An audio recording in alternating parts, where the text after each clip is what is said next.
Pagi Uviti 194 ya. Ada komen ini dari Pak Soleh PSHT. Nah, ini kodenya adalah Soleh PSHT AE. Ini ternyata dari PSHT. PSHT itu adalah pencak silat, grup yang cukup besar, pencak silat dari Mas Soleh dari Madiun. Ya, dari Madiun Mas, sangat senang kuliah masih, terima kasih. Ya, eh, komen yang lain dari penanya lain dari berkomentar, biasanya pelantikan di daerah khusus ibu kota, apa nanti harus dilantik di DKJ? Nah, ini dilema ya. Artinya Jakarta ini bukan DKI lagi, tapi sudah berganti jadi DKJ, daerah khusus Jakarta. Ini bukan ibu kota lagi. Nah, ibu kotanya di IKN. Ya. Tetapi pertanyaannya adalah pelantikan itu di mana? Di daerah khusus ibu kota, di IKN, atau di DKJ. Nah, ini dilema. Satu ya, pelantikan itu harus di ibu kota negara. Oleh karena itu, IKN ini belum diresmikan. Belum secara resmi menjadi IKN. Masih gantung. Sebutannya dia IKN, tapi kapan pindah belum ditentukan.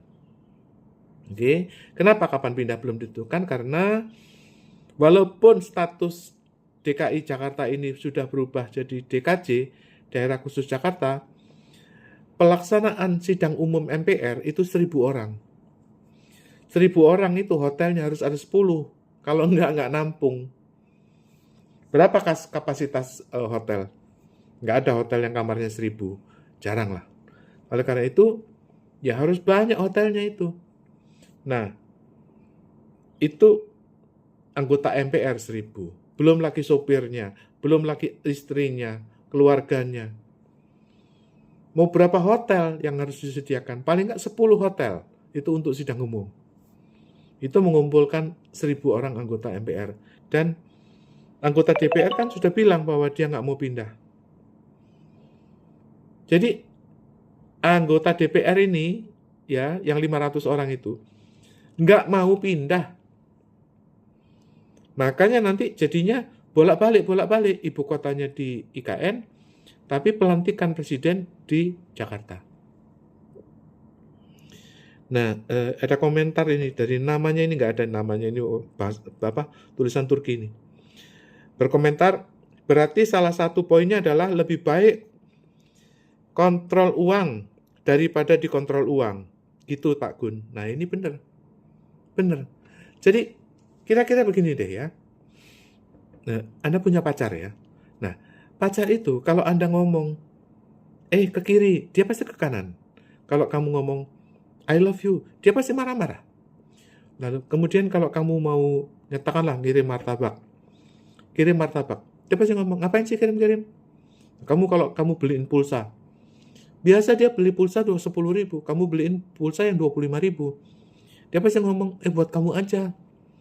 Nah itu loh, artinya kamu dikontrol sama dia, pacar. Apalagi duit.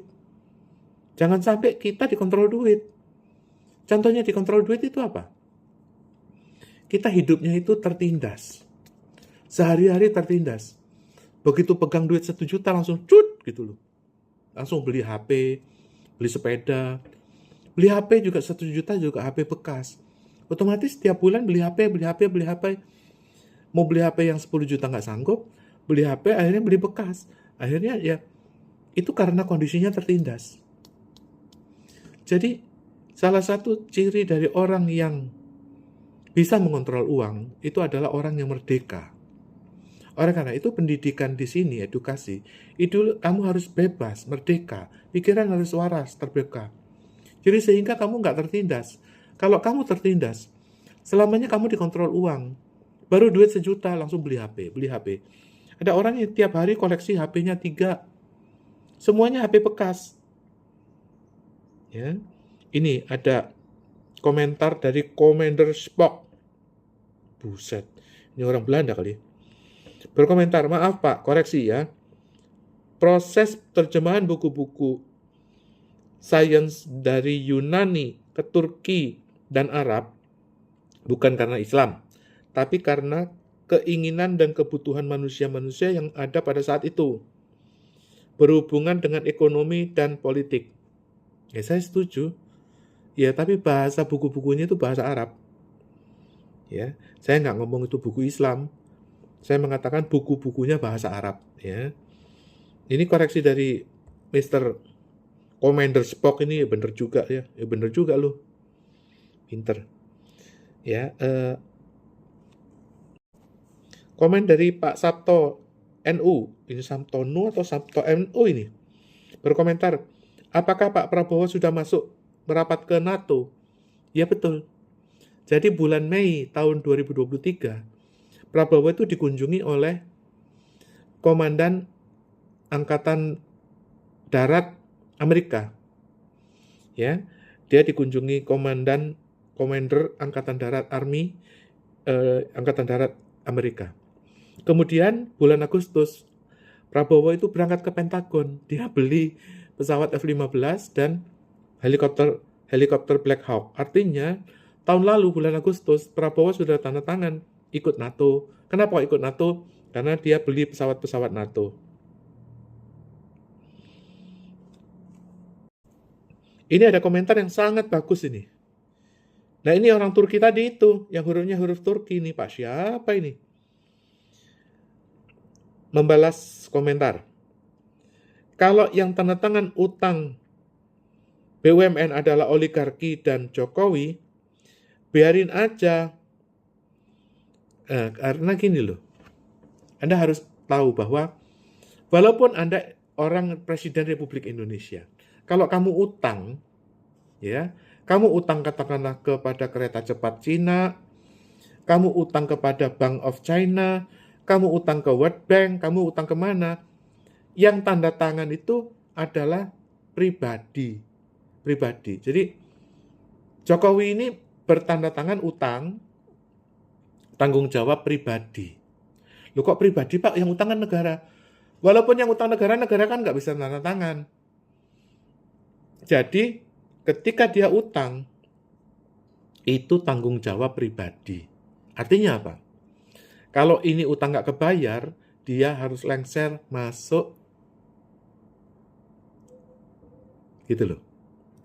Artinya dia tanggung jawab, seperti Soeharto nih. Kan yang utang konglomerat itu tahun 98. Ya kan?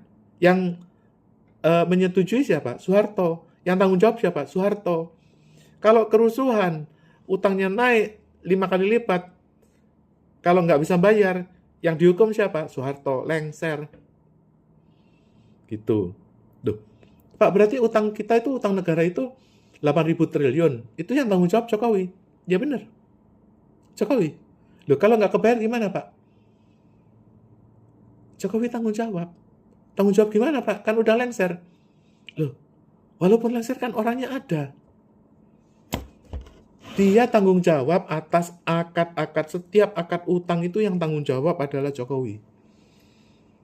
Walaupun dia lengser, walaupun dia pindah ke Solo, walaupun dia pindah ke Lebanon, yang tanggung jawab adalah pribadi Jokowi. Nggak ada utang itu atas nama mertua gitu. Nggak ada. Ya utang ya kamu. Misalnya kamu dealer Astra gitu, terus kamu nggak bisa bayar. Yang masuk penjara siapa? Ya kamu. Gitu loh. Masa bu istrimu kan enggak. Gitu loh. Jadi setiap akad utang piutang itu seperti akad KPR. Itu pribadi. Kalau kamu nggak bisa bayar, kamu yang tanggung jawab. Kamu yang bayar. Makanya orang-orang yang kena pinjol itu walaupun nasabahnya mati, istrinya dikejar-kejar. Utangnya itu tanggung jawab pribadi. Apalagi kalau udah menikah, ya tanggung jawab suami istri. Lupa kalau istrinya mati gimana? Ya tanggung jawab anak. Itu kan utang kan diwariskan.